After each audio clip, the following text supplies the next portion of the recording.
বিসমিল্লাহির রহমানির রাহিম।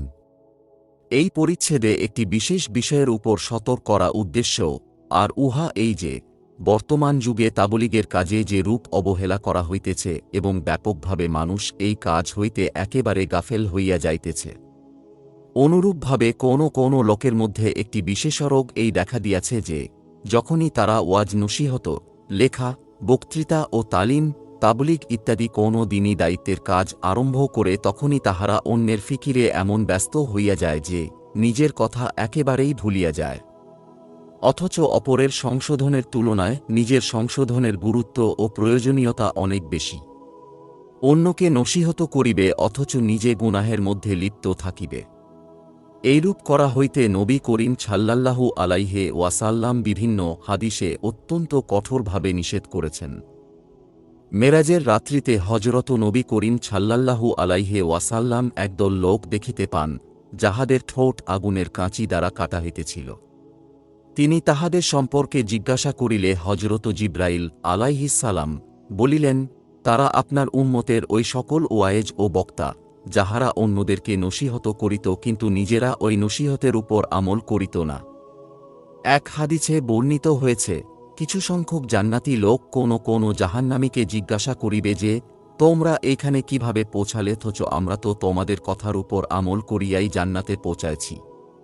তারা বলিবে, আমরা তোমাদিগকে নসিহত করিতাম কিন্তু নিজেরা আমল করিতাম না। অপর এক হাদিসে বর্ণিত হয়েছে, বদকার আলেমদের প্রতি জাহান্নামের আযাব অতি দ্রুত অগ্রসর হইবে। মূর্তিপূজকদের আগেই তাহাদিগকে আযাব দেওয়া হইতেছে বলিয়া তারা যখন আশ্চর্য বোধ করিবে তখন তারা উত্তর পাইবে যে, জানিয়া শুনিয়া অপরাধ করা আর না জানিয়া অপরাধ করা সমান হইতে পারে না। মাশায়েখগণ লিখিয়াছেন, যে ব্যক্তি নিজে আমল করে না, তাহার ওয়াজ নসিহত উপকারী হয় না। এই কারণেই বর্তমান যুগে প্রতিদিন জলসা জলুস ও ওয়াজ নসিহত হইতেছে, বিভিন্ন ধরনের প্রবন্ধ নিবন্ধ ও পুস্তক প্রকাশ পাইতেছে, কিন্তু সবই বেকার ও নিষ্ফল সাব্যস্ত হইতেছে। স্বয়ং আল্লাহ পাক এরশাদ ফরমান, অর্থাৎ তোমরা কি অন্য লোকদিগকে সৎকাজে আদেশ করিতেছ এবং নিজেদেরকে ভুলিয়া যাইতেছ, অথচ তোমরা কিতাব পড়িয়া থাকো। তোমরা হযরত নবী করিম সাল্লাল্লাহু আলাইহি ওয়াসাল্লাম এরশাদ ফরমান, কেয়ামতের দিন 4টি প্রশ্নের জিজ্ঞাসাবাদ না হওয়া পর্যন্ত কোনো ব্যক্তি নিজ জায়গা হইতে আপন কদম বিন্দুমাত্র হটাইতে পারিবে না। 1. জীবন কোন কাজে শেষ করিয়াছ? 2. যৌবন কি কাজে ব্যয় করিয়াছ? 3. ধন দৌলত কিভাবে উপার্জন করিয়াছিলে এবং কি কি কাজে খরচ করিয়াছিলে? 4. স্বীয় এলেমের উপর কতটুকু আমল করিয়াছিলে? হযরত আবু দারদা রাদিয়াল্লাহু আনহু বড় সাহাবী ছিলেন। তিনি বলেন, আমার সবচেয়ে বেশি ভয় হয় এই বিষয়ে যে, না জানি কিয়ামতের দিন আমাকে সকলের সামনে ডাকিয়া এই প্রশ্ন করা হয় যে, যতটুকু এলেম শিখিয়াছিলে উহার উপর কতটুকু আমল করিয়াছ। স্বয়ং নবী করিম সাল্লাল্লাহু আলাইহি ওয়াসাল্লাম এর নিকট এক সাহাবী জানিতে চাহিয়াছেন যে, সমস্ত মখলুকের মধ্যে নিকৃষ্ট কে? তিনি ফরমাইলেন, খারাপের প্রশ্ন করিও না, ভালোর কথা জিজ্ঞাসা করো। নিকৃষ্টতম আলেমগণই হইল নিকৃষ্টতম মখলুক। এক হাদিসে বর্ণিত হয়েছে, এলেম 2 প্রকার। 1 প্রকার যাহা শুধু জবান পর্যন্তই সীমিত থাকে, অন্তরে কোনো রূপ আছর করে না, কিয়ামতের দিন এই রূপ এলেম ওই আলেমের বিরুদ্ধে কঠিন প্রমাণ স্বরূপ হইবে। আর দ্বিতীয় প্রকার এলেম যাহা অন্তরে আছর করিয়া থাকে এবং ইহাই উপকারী এলেম। জাহেরি এলেমের সাথে সাথে বাতেনি এলেমও হাসিল করতে হইবে, যাহাতে এলেমের গুণে অন্তরও গুণান্বিত হয়। আর যদি এলেম অন্তরে আছর না করে, তবে এই এলেমই কিয়ামতের দিন আলেমের বিরুদ্ধে সাক্ষী ও প্রমাণ স্বরূপ হইয়া দাঁড়াইবে এবং তাহাকে জিজ্ঞাসা করা হইবে যে, তুমি এলেম অনুযায়ী কি আমল করিয়াছ? আরও বহু হাদিসে এই অবস্থার উপর কঠিন হইতে কঠিনতর শাস্তির ভয় দেখানো হইয়াছে। এই জন্য মুবাল্লিগ ভাইদের খেদমতে আমার আরজ, তাহারা যেন সর্বপ্রথম নিজেদের জাহেরি ও বাতেনি ইসলাহের ফিকির করেন। তাহা না হইলে খোদা না করুন এই সমস্ত ভয়াবহ শাস্তির আওতায় পড়িয়া যাইতে হইবে। আল্লাহ তাআলা আপন মেহেরবানিতে এই অধম গুনাহগারকেও জাহেরি ও বাতেনি ইসলাহের তৌফিক দান করুন। কারণ নিজ হইতে অধিক বদ আমলওয়ালা আমি আর কাহাকেও দেখিতে পাই না। আল্লাহ যদি একমাত্র তাঁহার অপার মেহেরবানিতে আমাকে রক্ষা করেন, তাহা হইলেই আমি রক্ষা পাইব। চতুর্থ পরিচ্ছেদ। এই পরিচ্ছেদেও একটি বিশেষ ও অত্যন্ত গুরুত্বপূর্ণ বিষয়ের প্রতি মুবাল্লিগ ভাইদের দৃষ্টি আকর্ষণ করা উদ্দেশ্য, যাহা নিতান্ত জরুরি। আর তাহা এই যে, অনেক সময় তাবলীগের কাজে সামান্যতম অসাবধানতার কারণে লাভের সহিত ক্ষতিও সামিল হইয়া যায়। এই জন্য অতি জরুরি হইল যে, এই ক্ষেত্রে সাবধানতার সবকটি দিকের প্রতি লক্ষ্য রাখা প্রয়োজন। বহু লোক তবলীগের জোশে আসিয়া অন্য মুসলমানের মর্যাদাহানি করতেও পরোয়া করে না, অথচ মুসলমানের ইজ্জত একটি বিরাট মর্যাদা সম্পন্ন ও গুরুত্বপূর্ণ বস্তু। হুজুর সাল্লাল্লাহু আলাইহি ওয়াসাল্লাম এরশাদ ফরমাইয়াছেন, যে ব্যক্তি কোনো মুসলমানের দোষ গোপন করিয়া রাখে, আল্লাহ তাআলা দুনিয়া ও আখেরাতে তাহার দোষ গোপন করিয়া রাখেন এবং আল্লাহ তাআলা ওই পর্যন্ত বান্দার সাহায্য করেন যে পর্যন্ত সে আপন ভাইয়ের সাহায্য করে। অন্য এক হাদিসে এরশাদ হইয়াছে, যে ব্যক্তি কোনো মুসলমানের দোষ ত্রুটি ঢাকিয়া রাখে, আল্লাহ তাআলা কিয়ামতের দিন তাহার দোষ ত্রুটি ঢাকিয়া রাখিবেন। আর যে ব্যক্তি কোনো মুসলমানের দোষ ত্রুটি প্রকাশ করিয়া দেয়, আল্লাহ তাআলা তাহার দোষ ত্রুটি প্রকাশ করিয়া দেন, এমনকি ঘরে বসিয়া থাকা অবস্থায় তাহাকে অপদস্থ করিয়া দেন। বহু হাদিসে এই ধরনের বিষয়বস্তু বর্ণিত হইয়াছে। এই জন্য মুবাল্লিগগণের জরুরি কর্তব্য হইল মুসলমানদের দোষ ত্রুটি গোপন করা। ইহা হইতে আরও অধিক জরুরি ও গুরুত্বপূর্ণ হইল মুসলমানদের ইজ্জতের হেফাজত করা। নবী করিম সাল্লাল্লাহু আলাইহি ওয়াসাল্লাম এরশাদ ফরমাইয়াছেন, যে ব্যক্তি কোনো মুসলমানের ইজ্জত নষ্ট হইতেছে দেখিয়াও তাহাকে সাহায্য করে না, আল্লাহ তাআলা তাহাকে এমন সময় সাহায্য করিবেন না যখন সে সাহায্যের মুখাপেক্ষী হইবে। অপর এক হাদিসে নবী করিম সাল্লাল্লাহু আলাইহি ওয়াসাল্লাম এরশাদ করিয়াছেন, নিকৃষ্টতম সুদ হইল কোন মুসলমানের ইজ্জত নষ্ট করা। এমনিভাবে অনেক রেওয়াতে মুসলমানের ইজ্জত নষ্ট করার উপর কঠিন হইতে কঠিনতর শাস্তির কথা বর্ণিত হইয়াছে। এই জন্য মুবাল্লিগ ভাইগণ অত্যন্ত কঠোরভাবে এই ব্যাপারে সতর্ক থাকিবেন যে, অসৎ কাজে নিষেধ করিতে গিয়া যেন নিজের পক্ষ হইতে কাহারও দোষ ত্রুটি প্রকাশ করা না হয়। যে দোষ ত্রুটি গোপনে জানা যাইবে, গোপনেই যেন তাহা নিষেধ করা হয়, আর যাহা প্রকাশ্যে করা হয় উহার নিষেধও প্রকাশ্যে করা চাই। তবে বাধা দেওয়ার সময় ইজ্জতের হেফাজতের ব্যাপারে যথাসাধ্য ফিকির অবশ্যই রাখিতে হইবে, নতুবা সোয়াবের পরিবর্তে গুনাহের আশঙ্কাই বেশি। মোট কথা, অসৎ কাজে নিষেধ অবশ্যই করিতে হইবে, কেননা এ সম্পর্কে যে সব সতর্কবাণী উল্লেখ করা হইল সেইগুলি অত্যন্ত কঠোর।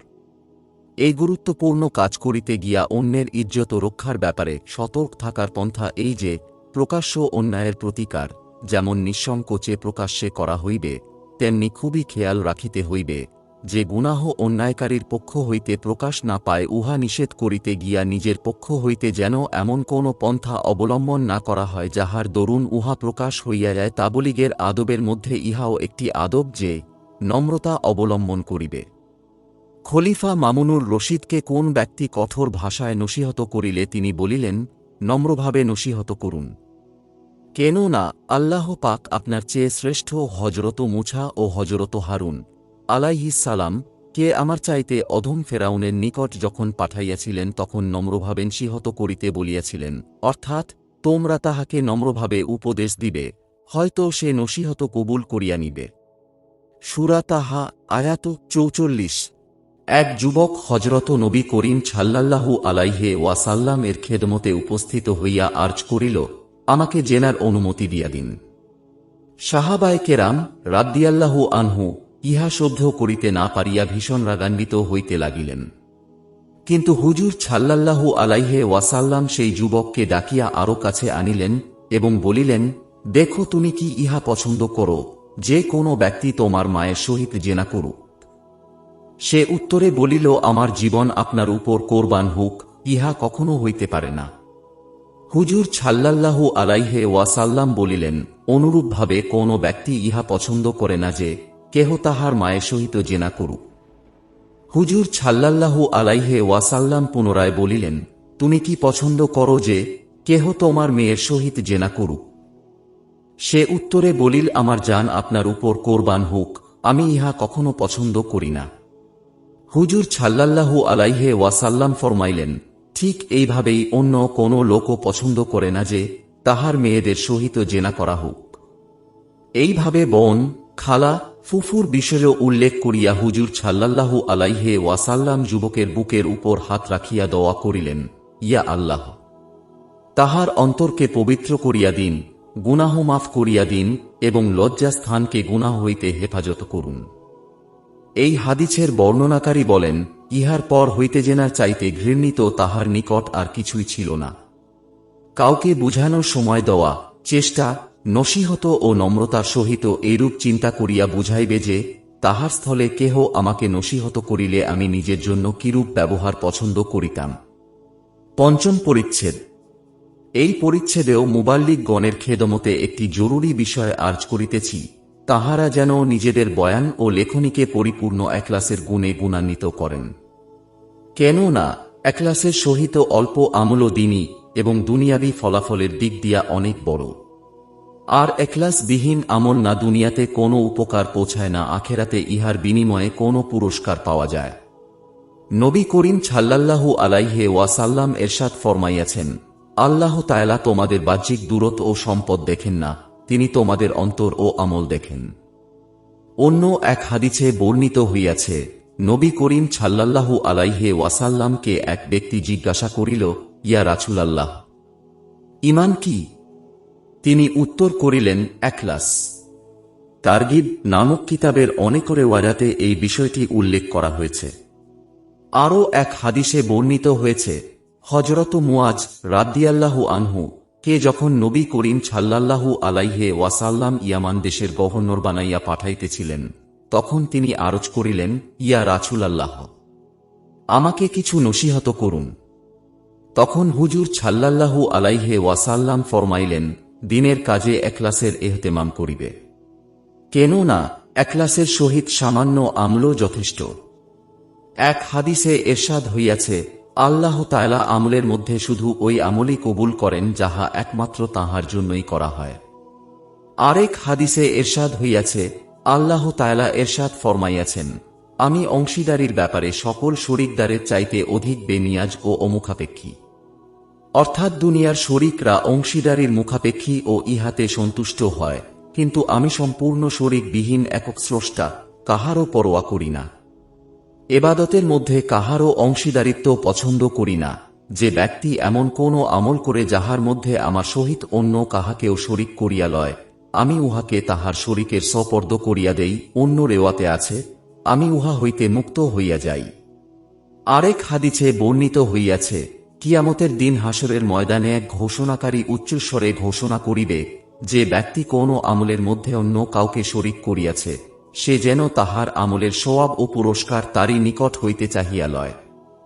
আল্লাহ তাআলা অংশীদারির ব্যাপারে সকল শরীকদারের চাইতে অধিক বেনিয়াজ ও অমুখাপেক্ষী। অন্য এক হাদিসে বর্ণিত আছে, যে ব্যক্তি লোক দেখানোর জন্য নামাজ পড়ে সে মুশরিক হইয়া যায়, যে লোক দেখানোর জন্য রোজা রাখে সে মুশরিক হইয়া যায়, যে লোক দেখানোর জন্য দান খয়রাত করে সে মুশরিক হইয়া যায়। মুশরিক হইয়া যাওয়ার অর্থ হইল, যাহাদিগকে দেখানোর উদ্দেশ্যে সে এই সমস্ত আমল করিল, আল্লাহ তাআলার সঙ্গে তাহাদিগকে সে শরীক করিল। এমতাবস্থায় এই আমলগুলি আল্লাহ তাআলার জন্য রহিল না, বরং যাহাদিগকে দেখানোর উদ্দেশ্যে করিল তাহাদের জন্য হইয়া গেল। অন্য এক হাদিসে নবী করিম সাল্লাল্লাহু আলাইহি ওয়াসাল্লাম এরশাদ ফরমাইয়াছেন, কিয়ামতের দিন সর্বপ্রথম যে সমস্ত লোকের ফয়সালা শুনানো হইবে, তাহাদের মধ্যে একজন ওই শহীদও হইবে যাহাকে ডাকিয়া আল্লাহ তাআলা স্বীয় ওই সমস্ত নেয়ামত স্মরণ করাইবেন যাহা তাহাকে দান করা হইয়াছিল। নেয়ামত সমূহ দেখিয়া সে চিনিতে পারিবে এবং স্বীকার করিবে। তাহাকে জিজ্ঞাসা করা হইবে, এই সকল নেয়ামতের দ্বারা তুমি কি করিয়াছ? সে উত্তর করিবে, তোমার সন্তুষ্টি লাভের উদ্দেশ্যে জিহাদ করিয়াছি, এমনকি শহীদ হইয়া গিয়াছি। এরশাদ হইবে, তুমি মিথ্যা বলিয়াছ, লোকে তোমাকে বীরপুরুষ বলিবে, এই জন্যই সবকিছু করিয়াছ। সুতরাং তাহা তো বলা হইয়াছে, এবং যে উদ্দেশ্যে জিহাদ করিয়াছিলে উহা হাসিল হইয়া গিয়াছে। অতঃপর তাহাকে হুকুম শুনাইয়া দেওয়া হইবে এবং অধোমুখী করিয়া টানিয়া জাহান্নামে নিক্ষেপ করা হইবে। দ্বিতীয় ওই আলেমেও হইবে যে নিজে এলেম শিখিয়াছে, অন্যকে শিখাইয়াছে এবং কুরআন পাক হাসিল করিয়াছে। তাহাকে ডাকিয়া দুনিয়াতে যে সমস্ত নেয়ামত দেওয়া হইয়াছিল স্মরণ করানো হইবে। সে স্বীকার করিবে, অতঃপর তাহাকে জিজ্ঞাসা করা হইবে, এইসব নেয়ামত পাইয়া তুমি কি কি কাজ করিয়াছ? সে আরজ করিবে, তোমাকে সন্তুষ্ট করার উদ্দেশ্যে নিজে এলেম শিখিয়াছি, অন্যকে শিখাইয়াছি এবং তোমার সন্তুষ্টির জন্য কুরআন পাক হাসিল করিয়াছি। উত্তর হইবে, তুমি মিথ্যা বলিতেছ, বরং লোকে তোমাকে আলেম বলিবে এই জন্য এলেম শিখিয়াছ, এবং লোকে তোমাকে কারি বলিবে এই জন্য কুরআন পড়িয়াছ। আর তাহা বলা হয়েছে, অর্থাৎ শিখা ও শিখানোর যাহা উদ্দেশ্য ছিল তাহা পূর্ণ হইয়া গিয়াছে। অতঃপর তাহাকেও হুকুম শুনাইয়া দেওয়া হইবে এবং অধোমুখী ক্রিয়া টানিয়া জাহান্নামে নিক্ষেপ করা হইবে। তৃতীয় ওই ধনী ব্যক্তি ও হইবে যাহাকে আল্লাহ তাআলা রিজিকের প্রশস্ততা প্রদান করিয়াছেন এবং সব রকম ধন সম্পদ দিয়াছেন। তাহাকে ডাকা হইবে এবং নেয়ামত সমূহ স্মরণ করানো হইবে এবং স্বীকারোক্তির পর জিজ্ঞাসা করা হইবে, এই সমস্ত ধন সম্পদ পাইয়া তুমি কি আমল করিয়াছ? সে উত্তর করিবে, এমন কোন উত্তম স্থান নাই যেখানে খরচ করিলে আপনার সন্তুষ্টি লাভ হয়, আর আমি খরচ করি নাই। এরশাদ হইবে, তুমি মিথ্যা বলিতেছ, বরং লোকে তোমাকে দানশীল বলিবে এই জন্য তুমি এইসব করিয়াছ।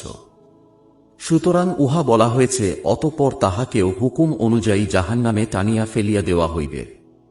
অতএব খুবই গুরুত্বপূর্ণ এবং অত্যন্ত জরুরি যে মুবাল্লিগগণ নিজেদের সমস্ত আমলের মধ্যে আল্লাহ তাআলার রেজামন্দি, দ্বীনের প্রচার এবং হুজুর পাক সাল্লাল্লাহু আলাইহি ওয়াসাল্লামের সুন্নতের অনুসরণকে মূল উদ্দেশ্য হিসাবে সামনে রাখিবেন। ইজ্জত, সম্মান ও সুনাম সুখ্যাতি অর্জনকে অন্তরে মোটেও স্থান দিবেন না। যদি কখনো এই রূপ খেয়াল অন্তরে আসিয়া পড়ে, তবে তৎক্ষণাৎ লা হাওলা ও ইস্তেগফার দ্বারা এই অবস্থা দূর করিয়া লইবেন। আল্লাহ তাআলা আপন মেহেরবানি ও তাঁহার প্রিয় মাহবুবের ও তাঁহার পাক কালামের ওসিলায় অধম গুনাহগারকে এখলাসের তৌফিক দান করুন এবং পাঠকবৃন্দকেও দান করুন।